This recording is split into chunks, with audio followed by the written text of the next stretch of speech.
wala akong maayos na pahinga po. Kasi hindi talaga ako mapakali pag mag-isa ako, kasi yung iniisip ko yung buhay ko ba, baka kasi yung buhay natin po mga tol ay isa lang po, wala na pong replay yung buhay natin kung ano man yung mangyari. Kaya yung buhay natin ay papahalagahan po natin kasi may mag-ina tayo, may pamilya tayo na bubuhay. Yun, what's up tol, isang po palang araw naman sa inyo lahat yan. Pagpasensyahan nyo na po mga tol, ngayon lang po ako nakapag video kasi namumblima po ako sa cellphone ko kasi nalubatan po ako. So yun, naghanap ako ng paraan po mga tol, makakita ako ng pwede ko na pag-chargean ng cellphone ko. Isang araw ako na naglakad, umanap ako ng pwede ko na pag-charge ng cellphone ko. So yun mga tol, may nakita pa akong tindahan at doon po ay nakapag-charge ako at malayo-layo po yung pinanggalingan ko. Nakita ko na tindahan, buti na talaga iligtas ako na nakapag-charge at bumili ng pagkain doon at kumain ako doon ng mga tinapay po at biskwit. Talagang napakabuti po talaga ng Panginoon po mga tol. Sa anumang problema o pagsubok na mga dumating po ay talagang hindi po talaga ako pinabayaan dito na ako lang mag-isa at naghahanap ng paraan para makapag-video ulit, para makapatuloy po sa paglalakbay. At so yun po mga tol, nabalitaan po ako, nakita ko yung channel ni Brad G-Ward pala, matagal-tagal na rin po siya pala na umakyat, ilang araw na din siya na naglakbay. Subaybayan ko po yung mga video niya, tinignan ko po ng maigi. At nung nag-video pala ako mga tol, patungo sana ako doon sa pinanggalingan ng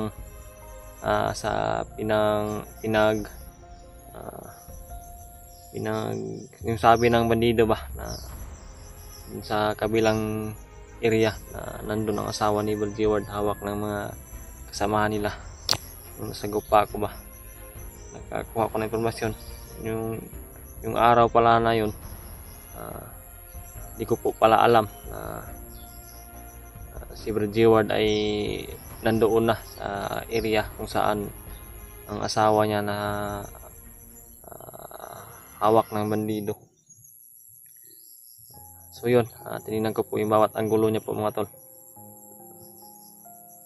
Nakita niya talaga, actual na nakita niya na yung asawa niya ay hawak niya at nandun pala siya sa location na yun. Masamang palad ay yung sabi ko na yung cellphone ko ay nalubat, kaya di ako nakapagpatuloy na pumunta doon sa location kung saan nandun ang asawa ni Brad G-Ward. At so yun mga tol, salamat din po talaga ako sa inyong mga dasal palagi.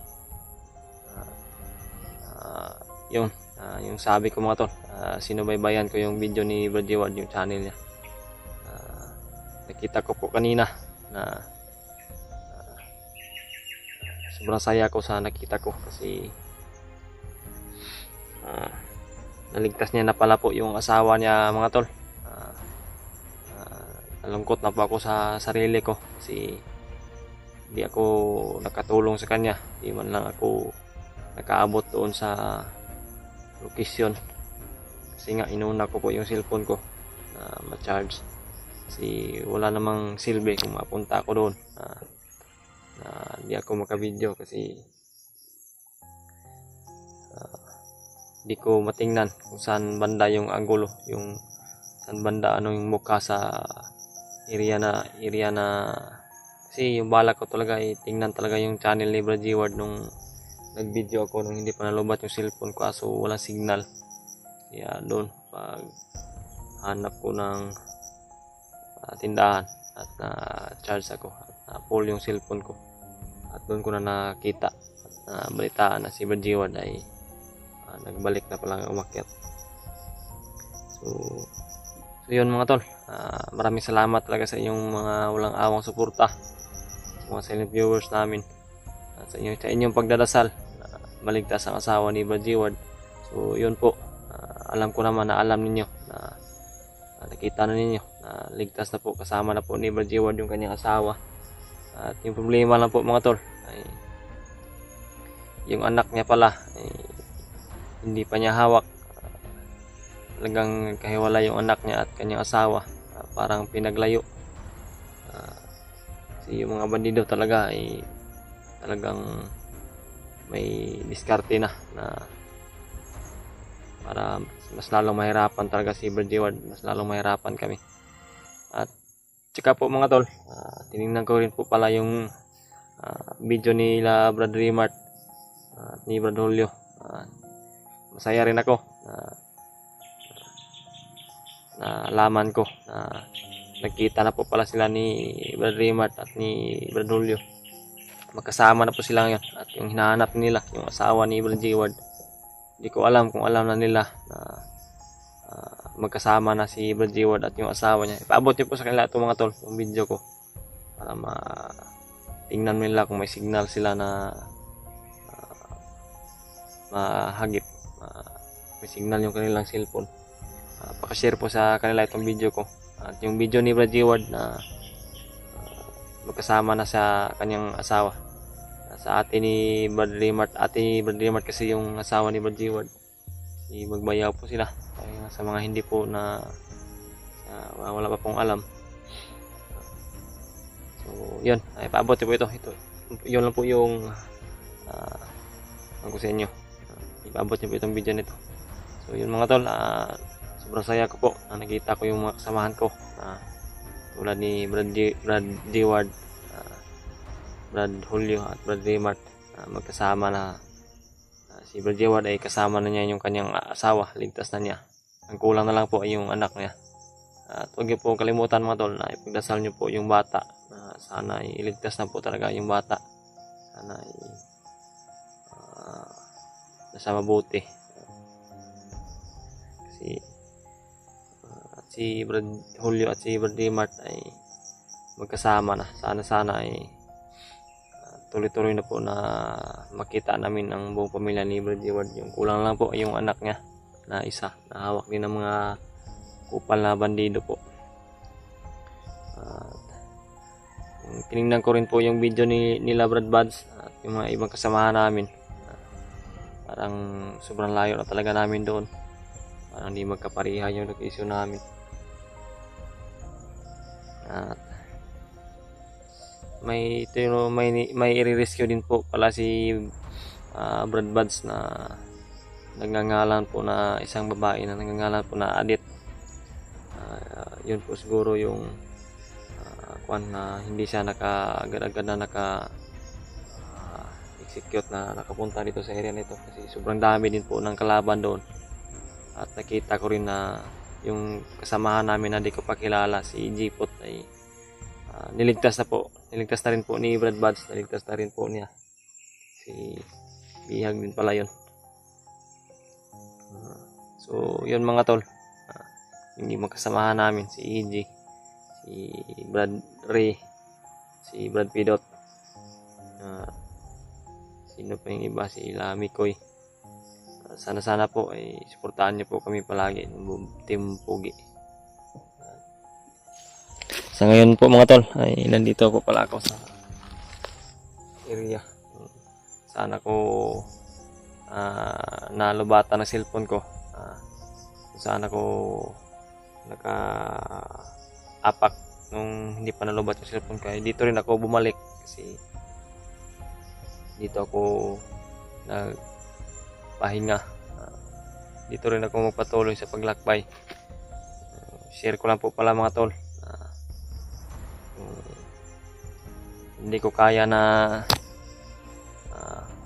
makapaglakbay ng maayos, ano yung mas maganda na ligtas na plano. Malapit na po talaga yung birthday ko. Yung kaarawan ko po ay ngayong September 25 po. Share ko lang po sa inyo para malaman din nyo yung special na kaarawan ko. So yun mga tol, kung ano yung may pagpasya sa isipan ko po, kung hindi ko talaga makontak yung mga kasamahan ko, hindi ko sila makita, ang pasya ko po, ang isang pasya ko lang po ay hanap siguro ako ng daan. Bababa siguro ako kung pwede, para sa kaarawan ko ay nandoon ako sa bahay namin, sa bahay ko sa kubo ko, para makita nyo rin yung pinapatayo ko na kubo. Mag-update ako doon, at miss ko na po yung anak ko rin at yung asawa ko, kasi nung bumaba kami ay hindi ako nagtagal doon, hindi ako nakabawi sa kanila ng time, ng oras. Kung ano man yung mangyari, kung ano man yung magpagpasiyahan ko, hindi ko makontak yung mga kasamahan ko, hindi ko makita. Wala talaga akong ibang choice kundi bumaba lang muna ako, kasi hirap na po, sobrang nahirapan ako kasi ako lang mag-isa. Napakalayo na po ng mga kasamahan ko, kasi wala talaga akong nakitang bakas na mga dinaanan, mga kasamahan ko, para naman makapahinga ako, kasi mataas-taas na rin yung nilalakbay ko. Yung pahinga ko nung una, nung bumaba kami, ay ilang araw lang yun, 2 lang siguro yun, so, 2. Dito naman ay sobrang tagal kong paglalakbay, gabi man o umaga. Kahit gabi ay wala akong pahinga, wala akong tarong na pahinga, wala akong maayos na pahinga po. Kasi hindi talaga ako mapakali pag mag-isa ako, kasi yung iniisip ko yung buhay ko ba kasi yung buhay natin po mga tol ay iisa lang po, wala na pong replay yung buhay natin kung ano man yung mangyari. Kaya yung buhay natin ay papahalagahan po natin, kasi may mag-ina tayo, may pamilya tayo na bubuhayin, at kailangan ng anak natin ng ating pagmamahal, isang ama. Kaya so yun yung sabi ko po mga tol, sinishare ko lang po yung pinakamahalagang araw sa akin, yung aking birthday po, yung aking kaarawan, special na kaarawan po, yung araw ng birthday ko. Parang next week po, kaarawan, 2 weeks na lang siguro, malapit na po yung birthday ko. Hindi ko pa natingnan kung ano yung pizza ngayon, tingnan ko mamaya. September 25 po yung birthday ko po mga tol. Share ko lang po sa inyo para malaman niyo rin yung special na kaarawan ko. Siguro mga tol, yung sabi ko, kung hindi ko talaga makontak yung mga kasamahan ko, hindi ko sila makita, siguro bababa ako dito. Pero kasi malayo talaga yung mga kasamahan ko po mga tol, kasi nandito lang ako sa pinangroroonan ko nung nalubatan akong cellphone ko. Dito mga tol, parang malayo-layo rin ako sa pinanggalingan ko nung una, nung nakita niyo yung video ko na pinatay ko yung mga bandido, inisa-isa ko. Malayo na rin ako doon, pero tingin ko mas malayo na talaga yung mga kasamahan ko sa kinaroroonan ko ngayon. Kasi wala na talaga akong bakas. Yung sabi ko nga kanila, wala nang bakas na nakikita. Kasi kung kailangan ko naman talaga na bababa po, kasi sobrang pagod ko na talaga. wala na rin akong ligo-ligo, wala na rin, kailangan ko na rin magpa-gupit sa buhok ko kasi sobrang kati na, parang yung ulo ko po ay parang may mga sugat na sa kakalo na ganito, sobrang kati. At yung suot ko sobrang baho na rin po mga tol. Talagang kailangan na po talaga na bumaba, kailangan na kasi yung bag ko rin, sira na rin yung bag ko, hindi na pwede na gamitin to sa pag-explore po. Wala nang, hindi na pwede na malagyan ng pagkain, kasi kung lagyan mo ng pagkain ay uhulog rin, may butas na. So yun mga tol, sana po mga tol, isa lang po talaga yung mga dalangin namin, yung mga dasal ninyo at yung palagi yung pagsuporta sa amin, walang sawa po. Sana talaga ay tataas pa po yung subscriber ko at subscriber ng mga ibang kasamahan ko. Salamat talaga sa inyong tiwala sa amin. Talagang ang sukli namin sa inyo ay mga dasal rin, dasal lipad sa inyong kaligtasan, sa inyong matataas na buhay po. Ilayo kayo sa disgrasya at ilayo kayo sa anumang sakuna sa araw-araw, anumang mangyayari, ilayo kayo. Sa ngayon mga tol, talagang magpapahinga muna ako dito, relax muna ako dito kasi talaga yung nilakbay ko sobrang layo talaga na pinagalingan ko. Naghanap ako ng aking pwedeng mapagbilhan ng pagkain at pwedeng mapag-charge ng cellphone ko. Ang mahal ng bayad po, mag-charge ka po ay 100 pesos yung bayad, kasi hindi pwede na kung ano yung patakaran nila ay yung hindi mo susundin, baka kung ano yung baka may mga connection sa mga bandido yung mga yon, mapatay pa tayo doon. Kaya yun, binayaran ko sila ng 100 pesos para sa pag-charge ng cellphone ko, at bumili din ako ng pagkain, kumain ako doon. At yung bag ko rin ay iniwan ko lang doon sa malapit doon sa may tindahan para kung ano may mangyari, doon ay mabilis na makatakas ako. So yun mga tol, ay sa ligtas na ako naman ay walang masama nangyari po, ligtas po tayo, ligtas po ako, at nakabalik po ako dito sa kinaroroonan ko nung nalubatan ako. Sabi ko kanina na mag-relax na po muna ako dito, hindi katagalan po ngayon, hindi tayo magtagal dito, maglakbay po siguro ako, maglalakad po siguro ako. So yun mga tol, maabot ko po sa mga kasamahan ko, hindi ko sila makita po, wag po sila magtaka na bababa po ako, mauna po ako na bababa para sa kaligtasan ko rin, para magkapahinga yung katawan ko, kasi malapit na rin yung kaarawan ko, September 25. So pagkatapos po ng birthday ko ay hindi ako magtagal, babalik agad ako sa pag-i-explore, babalik ako agad sa dito sa bundok para tutulong sa mga kasama namin katulad nila Brad Ray at ibang kasama namin na nangangailangan ng tulong. Kasi si Brad Ray po talaga ay sobrang kailangan niya talaga ng tulong, kasi yung anak at yung asawa din niya ay hawak din ng mga kalaban.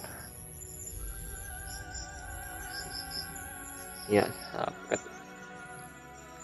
matapos tong kaarawan ko, yung birthday ko, huwag kayong maglala, aakyat agad ako para sa kaligtasan ng asawa at anak ni Bradley po. At sana rin maligtas din nila Brad Jeward at Brad Mart at Julio yung anak ni Brad Jiwad, para sabay-sabay sila na maibaba yung mag-ina ni Brad Jiwad na ligtas po, para balitaan nyo rin ako mga tol, yung makababa man ako, balitaan nyo rin ako kung maligtas pa nila yung anak ni Brad Jiwad. Pwede naman na hindi nyo ako balitaan kasi i-monitor ko naman yung mga video ng aking mga kasamahan para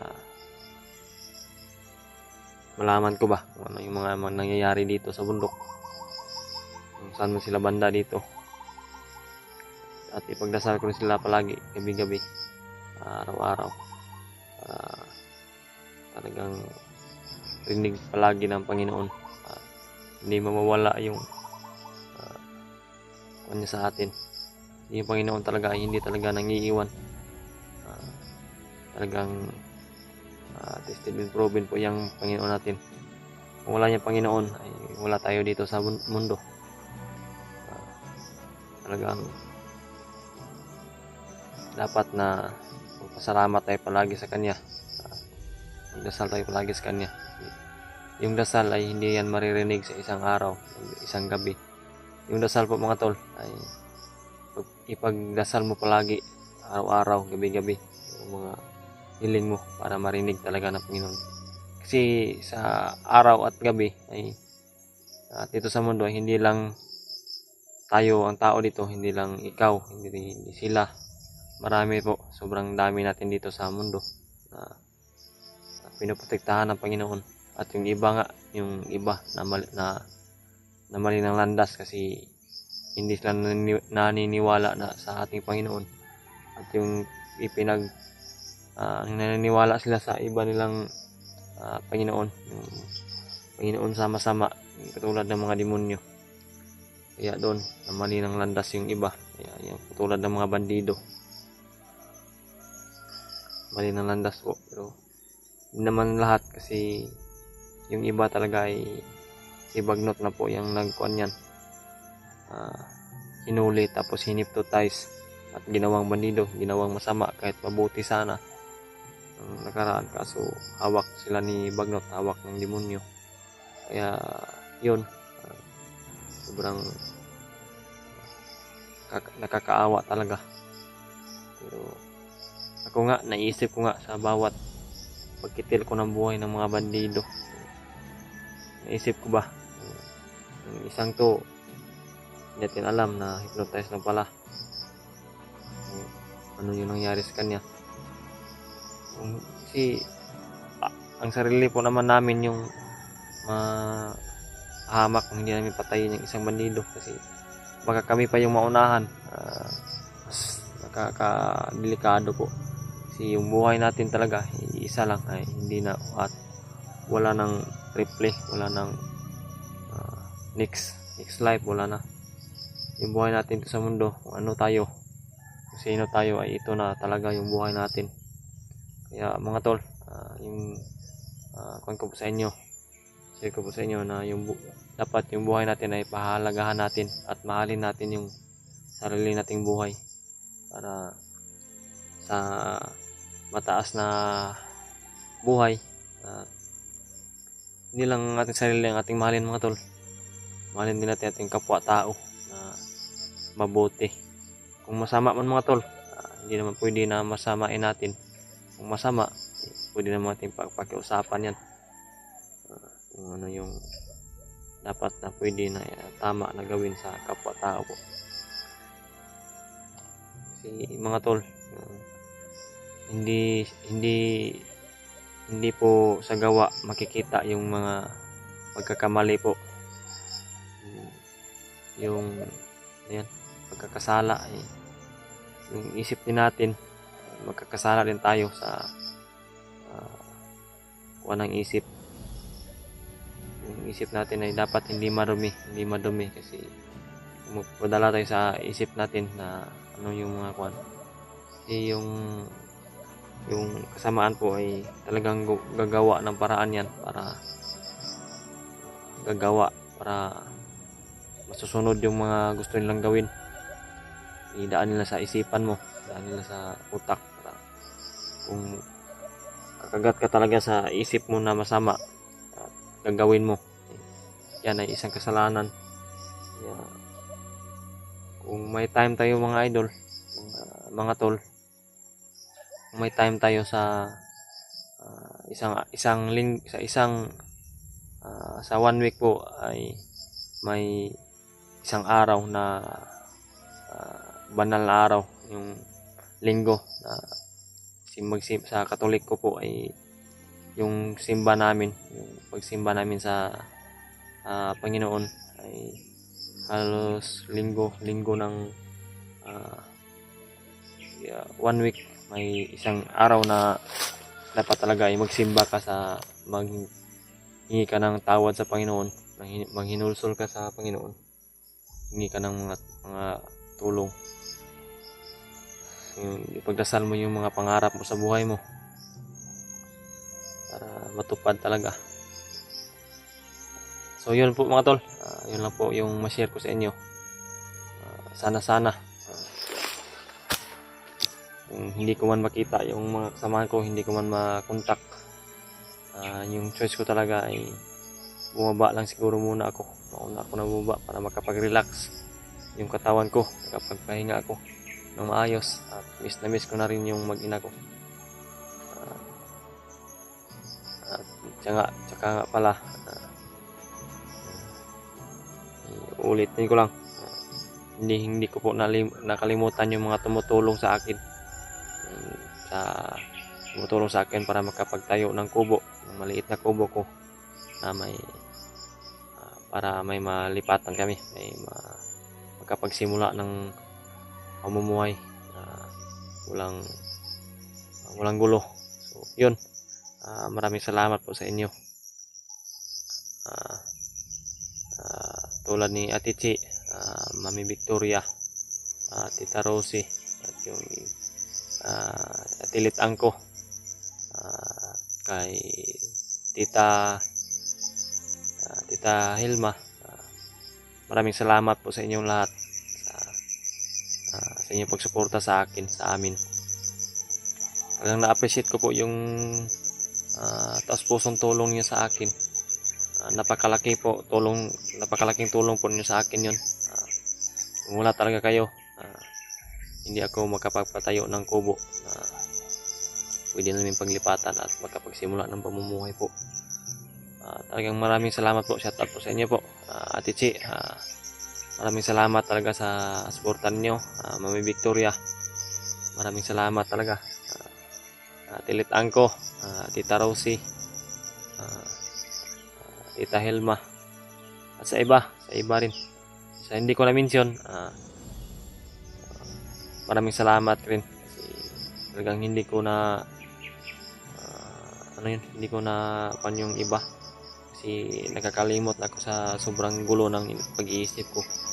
Napagod din siguro sa aking katawan. Hindi ko, sobrang nakakalimutin na ako.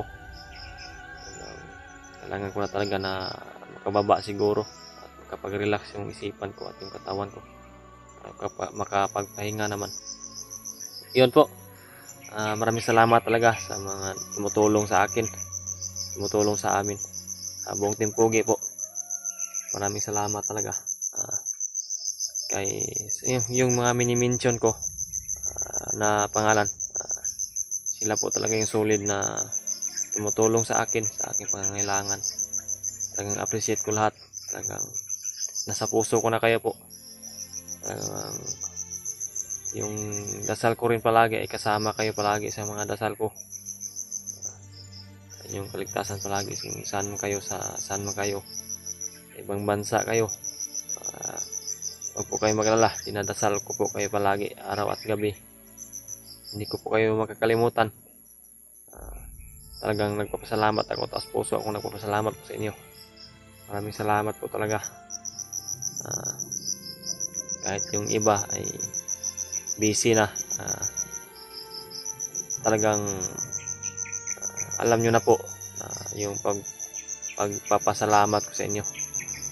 Asahan nyo po, hindi po ako magbabago sa inyong paningin po. panindigan ko po yan na hindi ako magbabago. Talagang mahal na mahal ko na po kayo, solid supporter ko, at sa mga silent viewers ko, sa mga subscribers natin, at sa mga silent viewer ulitin ko, maraming salamat talaga sa mga solid na tumutulong. So yun, we love you so much. Wala na akong ibang masabi po. Talagang thank you talaga sa tulong niyo palagi. Sana ay hindi din kayo magbago. Ano naman yung mga sinasabi ng iba yan. Kasi talagang nabalitaan ko po. Marami talagang naninira sa amin, sa aming kasamahan sa buong Timpugi. Marami nang naninira, marami na yung marami nang hindi ko masabi. Alam nyo na. Hindi ko alam kung bakit sila naninira sa amin. Hindi naman kami naninira sa kanila. Kung sino man yung naninira sa amin o sa akin, hindi ko alam kung ano yung pagkakamali ko, kung ano yung pagkakamali ng Timpugi, pagkakamali naming lahat na nagawa sa inyo. Yung hindi namin alam kung sino kayo, kasi baguhan lang din ako dito sa ganitong kuan. Pero talagang napamahal ako sa buong Timpugi, tulad nila Brad Buds at Brad Rimard, sa lahat ng aking kasamahan. Talagang hindi kami mag-iiwanan po, kahit na magkaiba-iba man yung landas namin, kaiba-iba man, pero isa lang yung layunin talaga namin, yung makatulong, tutulong talaga, handang tutulong sa mga nangangailangan, sa mga inaapi. Huwag po kayong mahiya na makipag-usap sa amin sa mga chat po. Yung FB account ko po pala, Div Adventure, at yung YouTube channel ko sa mga hindi pa nakapag-subscribe sa akin, hindi pa nakapag add friend sa akin, yung Facebook ko po, Div Adventure, at yung YouTube channel ko ay Div Adventure din. Yun po, paki-follow, like, subscribe, and share, at yung sa Facebook ko.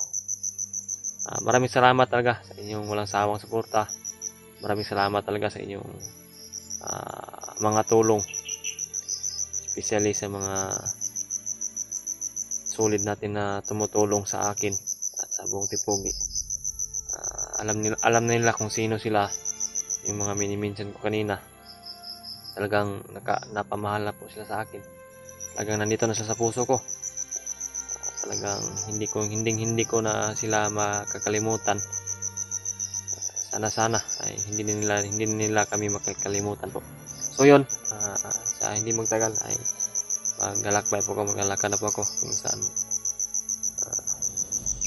ako makakaan dito. Yung plano ko talaga ay bababa muna, pero hindi siguro dali-dali na makababa ko, kasi sobrang layo po ng pinanggalingan ko doon sa pinanggalingan ko na tindahan na pinag-charge ko ang cellphone ko.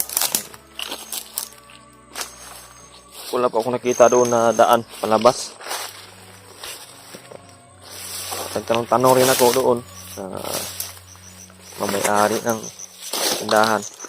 Alam niya ay may alam na siya na palabas na daan, pero sobrang layo pa daw. Tinanong ko. Kaya sa ngayon, maabutan siguro tayo ng ilang araw bago makababa, kasi sobrang layo talaga ng narating ko din. Hindi rin basta-basta na makababa. Kung pwede nga, bababa siguro ako na pag malapit ako sa daan. Pwede na titingnan ko muna yung lugar. Makaabot man ako, kung makakita man ako na pwede na makalabas ako sa area na ito. Hanap ako ng daan. Makauwi ako. Tingnan ko muna yung mga anggulo ng area kung pwede ba tayo mag-video. Mas maganda na makakuha ako ng video na